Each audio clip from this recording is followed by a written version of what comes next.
Esta es una presentación para la segunda Feria Universitaria del Libro de la Universidad Juárez del Estado de Durango. Yo soy Adriana Mujica Murias y lo que voy a presentar es el cuaderno número 1. El título es ¿Qué es la alerta de género? Este cuaderno es parte de la serie de cuadernos de divulgación para jóvenes editados por la propia universidad. Y bueno, pues entrando en el tema, después de agradecer mucho la invitación y esperando sea de interés para ustedes, pues decir que creo que ya la mayor parte de la población hemos escuchado en algún momento hablar de la alerta de violencia de género. De repente pareciera que no es tan claro de qué se trata. Y para ello yo siempre digo, y lo pongo en este cuaderno, hay que irnos un poquito atrás para tener los antecedentes necesarios. En 2007, hace ya 13 años, se hizo en nuestro país, en el Congreso de la Unión, la Ley General de Acceso de las Mujeres a una Vida Libre de Violencia. Esta ley general dice cuáles son los tipos de violencia que vivimos, que sufrimos las mujeres, y también los ámbitos en los que estas violencias se dan. Una de las cuestiones que pone ahí la ley es la alerta de violencia de género. Y habla de ella en razón de algo que dice que es la violencia feminicida. La violencia feminicida es esta violencia extrema contra las mujeres que puede llegar al asesinato y que es por la violación continuada, larga de los derechos de las mujeres, hasta privarlas de la vida. Entonces, eso se hizo en 2007, esa ley ahí arrancó, y después la propia ley decía que cada estado de la República tenía que hacer su propia ley estatal. En el caso de Durango, llama la atención que fue de los estados que se tardaron un poco más en realizar la ley estatal, pues fue hasta 2011 cuando la realizaron. Y bueno, pues interesante leerla, si no la han leído, vale la pena porque de ahí parte esto que necesitamos comprender para llegar a esta situación de la alerta de violencia de género. La ley del Estado de Durango dice, por una parte, otros dos tipos de violencia, los agrega, pero, y este es un pero importante, suprime la parte correspondiente de la alerta de violencia de género. Cuestión que jurídicamente no debería de hacerse, porque puedes poner algo extra que viene de una ley general, pero no puedes suprimir cuestiones que ya están establecidas en la ley general. Para el año 2017, fue en julio, que se hizo una solicitud por una asociación civil allá, pidiendo la alerta de violencia de género. Y entonces, pues ya para este momento se solicitaba a la federación, directamente tenía que ponerse un grupo de trabajo a investigar cuál era la situación que se estaba denunciando. Para solicitar una alerta de violencia de género, lo que hay que demostrar es que hay muchas mujeres que están siendo asesinadas, o hay muchas mujeres que están siendo desaparecidas en circunstancias extrañas, posiblemente ligadas a cuestiones de trata de personas, o bien hay un descontrol o una contradicción entre algunas leyes que violentan los derechos de las mujeres. En el caso de Durango, bueno, se habló de feminicidio en varios de los municipios, así se solicitó, y entonces la federación, el Sistema Nacional para Prevenir, Atender, Sancionar y Erradicar la Violencia contra las Mujeres, conformó un grupo de trabajo que fue a investigar cómo estaba esta situación de los feminicidios. Quizás aquí hay que hacer un alto otra vez y decir que los feminicidios tienen que ver con una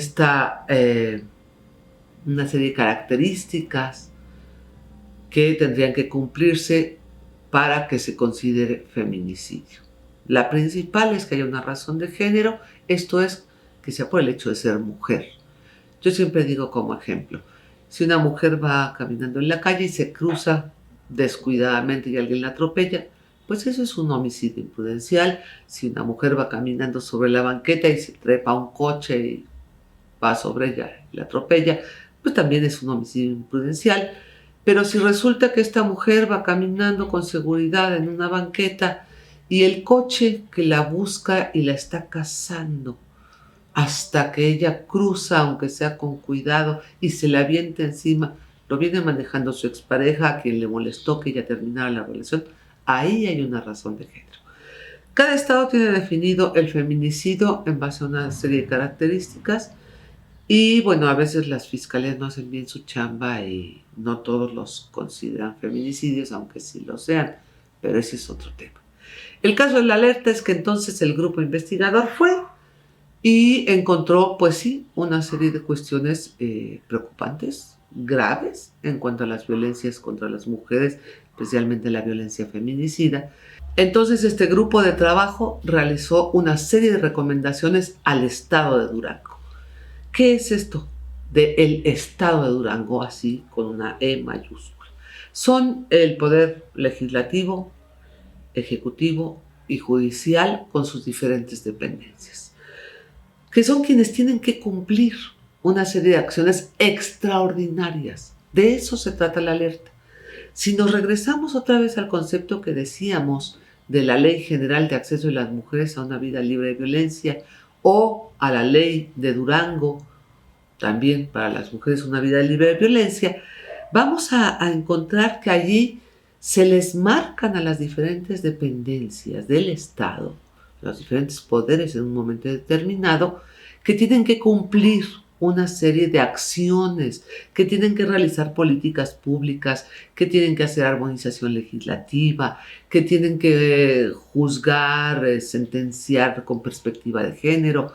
Una serie de cuestiones cada ley le marca a varias áreas. Marca la prevención, por ejemplo, a lo que es el área de la policía, de la seguridad pública, manda la cuestión de persecución del delito, de cualquier tipo de delito contra las mujeres, pues a la fiscalía de ese estado, y así va poniendo a las diferentes dependencias una serie de acciones.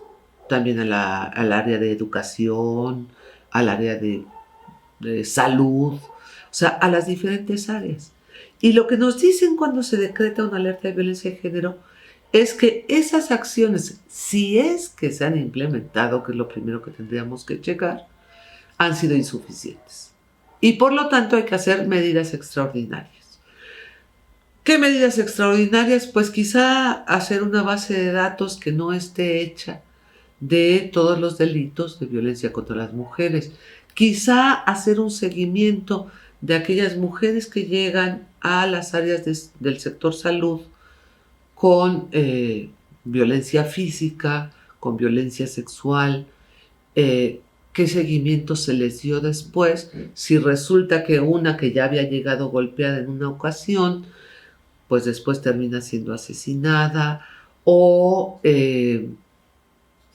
esta base general de datos que nos diga todos los delitos que hay contra las mujeres, en qué circunstancias, en qué zonas, a qué grupo etario de las mujeres, si hay alguna otra circunstancia específica que esté señalando pues un foco rojo para atender, y entonces realizar políticas públicas en esa zona específica o a esos grupos de edad específicos. Actualmente vemos que diversas universidades están levantando la voz, las estudiantes, para decir pues que hay violencia de género contra las mujeres en sus almas mater, ¿no? En los máximos lugares de estudio donde deberíamos estar aprendiendo para mejorar la vida nuestra y del país, y resulta que somos violentadas. Y entonces, pues quizás esta alerta o ese tipo de acciones tendría que decirle también a la universidad: universidad, tienes que hacer un protocolo para atender a las jóvenes que están siendo violentadas, tendrías que hacer una comisión de honor y justicia para ver qué vas a hacer con los profesores, las profesoras incluso, que violenten a las mujeres en alguna de estas violencias graves que existen. Este tipo de acciones son. Entonces, la alerta de violencia de género de eso trata, y esto es lo que explico acá en términos generales de sus antecedentes, y luego vienen las recomendaciones que le dieron a el estado de Durango. Ojalá lo lean, ojalá sea de su interés, pero sobre todo, ojalá luchen porque esto se cumpla. Necesitamos todas y todos levantar la voz. Muchas gracias. Hola, ¿qué tal? Muchas gracias a la Segunda Feria Universitaria del Libro por permitirme participar en este evento con ustedes. En esta ocasión presentando el documento Masculinidades en tiempo del paro nacional y del COVID, mismo que se encuentra en la serie de cuadernos Géneros y cuya escritura corrió a cargo de quien les habla.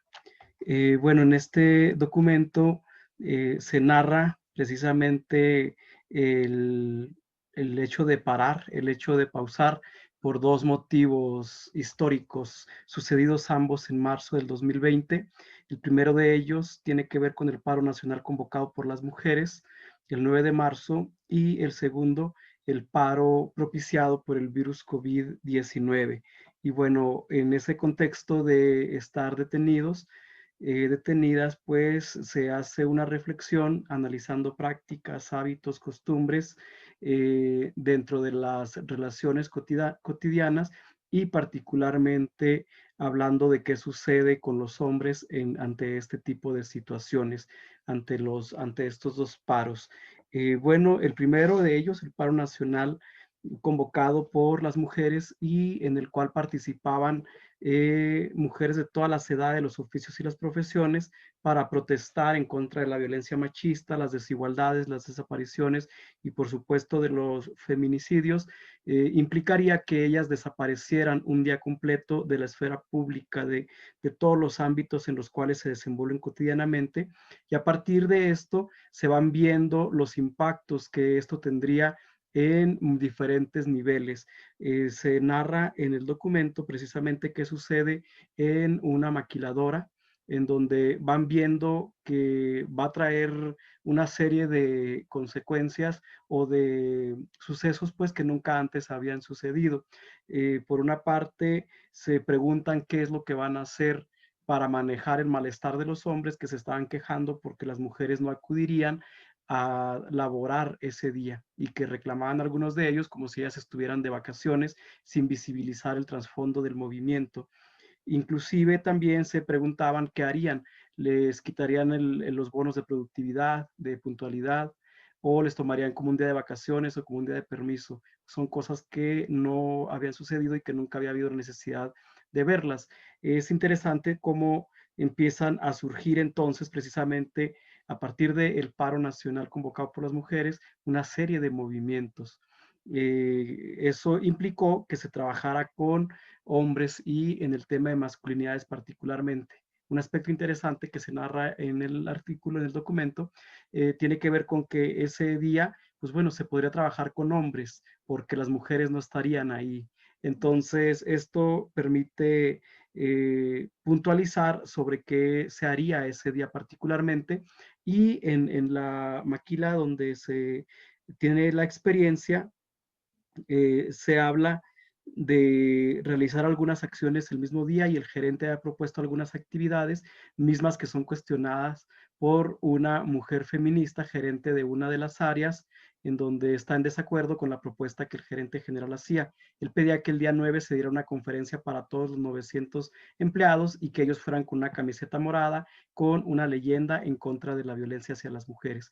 La compañera le hace ver que no es algo que ayudaría demasiado y propone que no se haga esa acción. Quien les habla propone también que en lugar de un acto único se lleven a cabo diferentes estrategias, lo cual constituiría un proceso de cambio como una conferencia, como talleres, como charlas y procesos de acompañamiento individual también para los operadores, pero también para aquellos hombres que ocuparan cargos medios y altos, cargos gerenciales también. Se habían logrado algunas cosas interesantes y no se harían el 9 de marzo por la premura, sino que se empezaría en la última semana de marzo, pero bueno, la situación del COVID no permitió que esas actividades se llevaran a cabo. Y también ahí se narra en el documento las reacciones de los hombres, se abordan algunas reacciones de los hombres contrarios al cambio, de aquellos que se quejaban y que decían que, por ejemplo, frases como a los hombres también los matan, o frases aludiendo a que, pues no, que las mujeres querían entrar al trabajo y ahora salen con que no quieren venir a trabajar, ¿no? Invisibilizando el movimiento, el trasfondo de lo que representaba el paro nacional. También ahí están los hombres ambivalentes al cambio, quienes dicen que los feminicidios no deberían de existir, pero que no es la manera de manifestarse, entre otros, como los que están a favor del cambio, y ahí podríamos hablar del gerente, que estaba en disposición de contribuir y de colaborar y con muy buena fe, sin embargo, proponiendo algunas cosas que posiblemente no abonarían demasiado a la esencia del movimiento. Se abordan también entonces las relaciones entre masculinidades. Y por otra parte, también se menciona en el documento algunos elementos que tienen que ver con ideas erróneas respecto a la perspectiva de género, por ejemplo, que atenta contra las buenas costumbres y que busca que las mujeres anden tomando, se anden alcoholizando, no estén pendientes del cuidado y la crianza de hijas e hijos. Otra creencia errónea tiene que ver con que la perspectiva de género solo beneficia a las mujeres y alguna otra creencia errónea. Pues entonces se da cuenta en el documento de algunos elementos malentendidos o que cotidianamente existen argumentos que no tienen un sustento, básicamente, ¿no? Y bueno, también hacia la parte final se abordan algunas consecuencias que empiezan a haber. El confinamiento preventivo en tiempos del COVID, pues bueno, propiciaron que la violencia aumentara estadísticamente. Se presentó un disparo de un aumento en las cifras de violencia, las llamadas al 911 por violencia en contra de las mujeres, hijas e hijos. Y sin embargo, la mayoría eran llamadas de mujeres. Sin embargo, entraban algunas llamadas de hombres a esa línea y algunas otras que daban apoyo. Y los hombres básicamente expresando su malestar por diferentes elementos que tienen que ver con los encargos de la masculinidad hegemónica. Estaban viviendo con mucha dificultad la posibilidad de cumplir el encargo de la proveeduría, por ejemplo. Se narra ahí la experiencia de algunos adolescentes, de un joven, de un adulto y de un adulto mayor respecto a cómo les impacta el estar confinados y tener las situaciones laborables complicadas, complejas. También se aborda el mandato de la autosuficiencia, el de ser fuerte y ser protector. Entonces se hace una reflexión, pues, invitando a ver cómo ambos paros llevaron a ver una realidad que pocas veces se había visto. Y bueno, esto implica que los mandatos de la masculinidad tradicional se vieron trastocados al tener que frenar, al tener que detenernos. Y bueno, también eso visibiliza la importancia del papel de las mujeres en el mercado económico, en el mercado laboral, y por supuesto también visibiliza lo pesado que son las labores domésticas, las labores de cuidado y de crianza, elementos en los que los hombres pocas veces nos involucramos y que al estar en tiempos de pandemia, pues bueno, tocó estar ahí haciendo ese trabajo y viendo pues la magnitud de la implicación que tienen estas tareas. Y ante ese tipo de situaciones, pues bueno, aparecen diferentes reacciones en los hombres, impotencia, miedo, coraje, rabia, temor, y que esto sucede debido al COVID, ¿no? Pero que las mujeres en el paro nacional ya habían vivido este tipo de emociones, de situaciones, de sentimientos, y que era lo que las había llevado a buscar hacer ese paro. Y bueno, se reflexiona sobre los cambios que puedan venir y sobre las cosas que puedan suceder. Muchísimas gracias por su escucha. Que tengan un lindo día.